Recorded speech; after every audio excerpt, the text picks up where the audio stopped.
Leader Jesse Norman. Thank you very much indeed, Mr. Speaker. May I associate myself very strongly with the remarks that you have just made about hospices.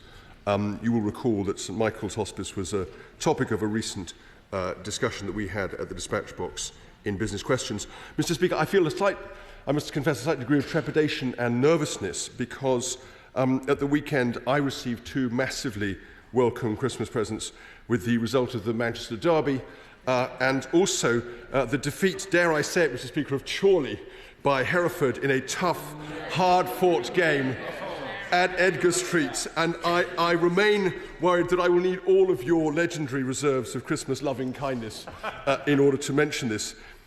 Mr. Speaker, this is the time of year when we think of friends and family, of our armed forces that keep us safe here and overseas, of those who care for others, wherever they may be, and the emergency services that protect us all the year round, but especially over the holiday period. I think you will know that in relation to this House, Parliament's own record is not absolutely unblemished when it comes to Christmas. Fuelled by Puritan hostility to public celebration and unseemly revelling, the Long Parliament no less, outlawed the celebration of Christmas in the 1640s. People naturally reacted, notably with the Plum Pudding Riots in Canterbury in 1647, which began with a football game but ended up with a brawl. How very different from the results that weekend, Mr. Speaker.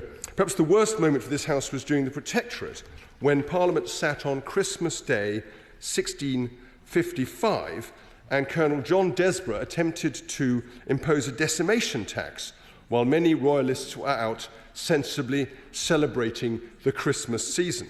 A punitive and partisan tax, an unpopular blundering government up to various tricks seeking to rush its business through the Commons while the House's back was turned. How lucky we are, Mr. Speaker, that such a thing could never happen today. But my personal favourite is 1659, when the supply of French wines was temporarily cut off, creating absolute mayhem in London and other cities across the country. What to do? There could only be one answer.